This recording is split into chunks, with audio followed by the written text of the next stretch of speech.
اللہم صلی اللہ سیدنا محمد وعلی آل سیدنا محمد وبارک وسلم۔ درس حدیث میں آپ کو چوری سے متعلق کچھ اللہ رب العزت کے رسول کی تعلیمات آپ کے سامنے پیش ہیں۔ حضرت عبداللہ بن عمر رضی اللہ تعالیٰ عنہ سے روایت ہے کہ رسول اللہ صلی اللہ علیہ وسلم نے چور کا ہاتھ ڈھال کی چوری کی علت میں کاٹا جس کی قیمت 3 درہم تھی۔ صحیح بخاری صحیح مسلم کی حدیث پاک ہے۔ اب آپ دیکھیے کہ ڈھال جو ہے وہ اتنی حقیر چیز ہے کہ اس کی جو قیمت تھی صرف 3 درہم تھی، اس کی چوری ایک شخص نے کی تو حضور نے اس پہ حد جاری کر دیا اور اس کے ہاتھ کٹوا دیا۔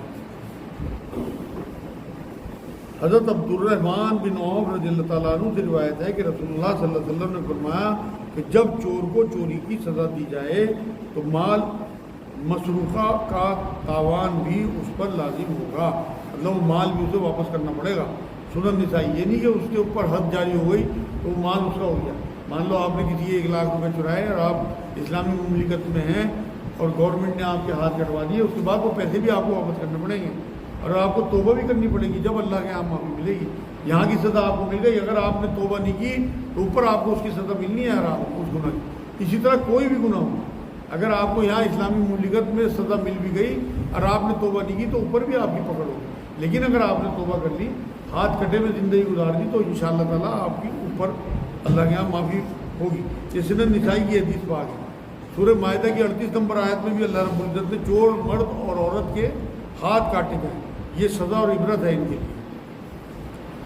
نماز میں بھی چوری ہوتی ہے، میں بتا رہا، نبی اکرم صلی اللہ علیہ وسلم نے ایک بار یہ بات فرمائی کہ بہت سے لوگ نماز میں چوری کرتے ہیں۔ جو لوگ جلدی جلدی نمازیں پڑھتے ہیں، جو سجدے کے بعد جلسے میں یا ویسے بیٹھتے ہیں نا، جلدی میں سجدہ دوبارہ کرتے ہیں، تو ان لوگوں کے بارے میں کہا کہ یہ نمازوں میں چوری کرتے ہیں۔ تو اس لیے بہت محتاط ہو کے، جب آپ وقت بھی لگا رہے ہیں، محنت بھی کر رہے ہیں، مسجد بھی جا رہے ہیں، تو آپ کا 1 یا 2 منٹ کا فرق پڑے گا سکون کی نماز۔ نبی اکرم صلی اللہ علیہ وسلم نے ایک بار یہ بات فرمائی تھی کہ نماز کا اہم ترین ستون جو ہے وہ سکون ہے، مطلب سکون سے نماز پڑھنا۔ تو آپ لوگ سکون کی نماز پڑھا کریں۔ تو اور چوری کا جو معاملہ ہے، ڈنڈی مارنا، ہم دکانداروں کو دیکھتے ہیں، میں نام تو نہیں لیتا لیکن یہاں پھل والوں کو میں نے دیکھا کہ بٹا رکھ لیں گے، نیچے چپکا دیں گے بٹا یا کم تول دیں گے، یہ سب چوری ہے۔ چوری صرف یہ نہیں ہے کہ آپ نے کسی کا مال اٹھا لیا، بلکہ کم ناپنا، پیٹرول میں کچھ اس طرح کا سیٹنگ کر دینا مشین میں کہ پیٹرول کم جائے لوگوں کے پاس، یا وقت پہ لوگوں کے پیسے نہ دینا، آپ لوگ سے پیسے استعمال کریں، یہ سب چوری کے زمرے میں آئیں گے۔ سورہ اعراف کی 85 نمبر آیت میں شروع میں ہی شعیب علیہ السلام کی قوم کا قصہ اللہ نے بیان کیا کہ وہ کم تولتے تھے، مطلب یہ برائی اس میں بیان ہوئی ہے۔ اور سورہ ہود کی 84-85 نمبر آیت میں بھی انہی کا قصہ بیان کیا اللہ رب العزت نے۔ تو یہ جو کم تولنا ہے یہ بھی چوری کے ہی زمرے میں آئے گا۔ حضرت عائشہ رضی اللہ تعالیٰ عنہ سے روایت ہے کہ قبیلہ مخزوم کی ایک عورت نے چوری کی، قریش کو اس کی سزا کے بارے میں فکر ہوئی اور کہنے لگے کہ ایسا کوئی شخص ہو جو اس کے متعلق رسول اللہ صلی اللہ علیہ وسلم سے سفارش کرتے۔ لوگوں نے کہا کہ حضرت اسامہ بن زید سے آپ صلی اللہ علیہ وسلم کو بہت محبت ہے، ان کے سوا اور کون جرت کرے گا کہ سفارش کرے۔ الغرض حضرت اسامہ رضی اللہ تعالیٰ عنہ نے سفارش کی تو رسول اللہ صلی اللہ علیہ وسلم نے فرمایا کہ اللہ کے حدود میں کیوں سفارش کرتے ہو، اور پھر کھڑے ہو کر خطاب فرمایا کہ لوگوں تم سے پہلے کے لوگ اسی وجہ سے ہلاک ہو گئے کہ جب ان کا کوئی شریف اور بڑا آدمی چوری کرتا تھا تو اسے چھوڑ دیتے تھے، اور جب کوئی کمزور اور بے وسیلہ شخص چوری کرتا تھا تو اسے سزا دیا کرتے تھے۔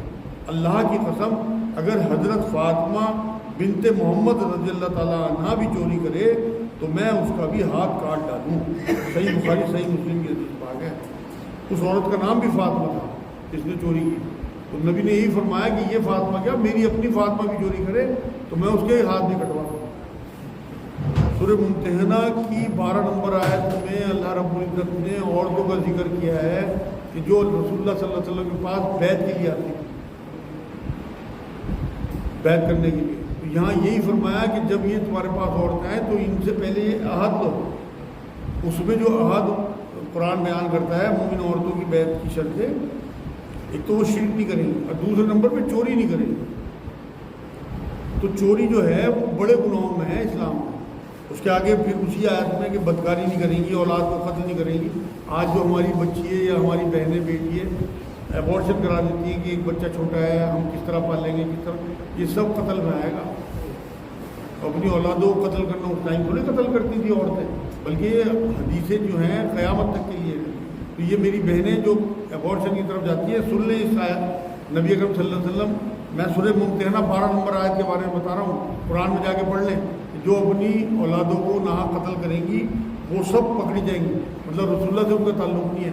آگے اسی میں کہا بہتان نہیں باندھیں گی اور نبی کی نافرمانی نہیں کریں گی، تو تب آپ ان سے بیعت لیں. یہ پوری وضاحت کے ساتھ اس میں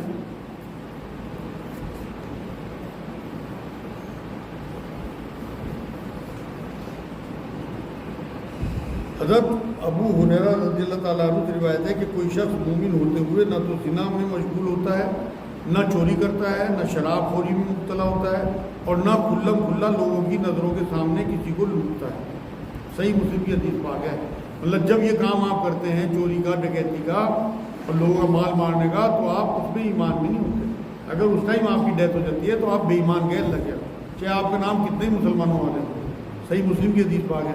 سورہ مائدہ کی 33 نمبر آیت میں اللہ نے کہا کہ جو لوگ اللہ رسول سے لڑیں اور ملک میں فساد برپا کریں، ان کی سزا یہ ہے کہ ان کو قتل کر دیا جائے یا انہیں سولی دی جائے یا ان کے ہاتھ اور پیر الٹی سمت سے کاٹ دیے جائیں اور یا انہیں ملک سے باہر کر دیا جائے، ملک بدر یہ. اور یہ دنیا کی سزا ہے، انہیں آخرت میں بھی سزا ملے گی. مطلب یہ جو لوگ چکے ہوتے ہیں، ڈکیت ہوتے ہیں، جو لوگوں کا نقصان ہو جاتے ہیں، وہ اس آیت سے عبرت حاصل کریں. حضرت ابو ہریرہ رضی اللہ تعالیٰ عنہ سے روایت ہے کہ ایک شخص نے حاضر ہو کر عرض کیا کہ یا رسول اللہ، اگر کوئی شخص میرا مال لینے کے لیے آئے تو میں کیا کروں؟ آپ صلی اللہ علیہ وسلم نے فرمایا اپنا مال اس کو نہ دے. اس نے عرض کیا کہ اگر وہ مجھ سے لڑے، مطلب ڈکیت کوئی آ جائے، فرمایا تو بھی اس سے لڑ. عرض کیا اگر وہ مجھ کو مار ڈالے، فرمایا تو شہید ہے. عرض کیا اگر میں اس کو مار ڈالوں، تو فرمایا وہ دوزخ میں داخل کیا جائے گا. صحیح مسلم کی حدیث پاک ہے. مطلب اپنے مال کو بچانا جو ہے وہ آپ کے اوپر فرض ہے. اگر اپنا مال بچاتے ہوئے آپ کی ڈیتھ بھی ہو گئی تو آپ کو شہادت کا مرتبہ ملے گا.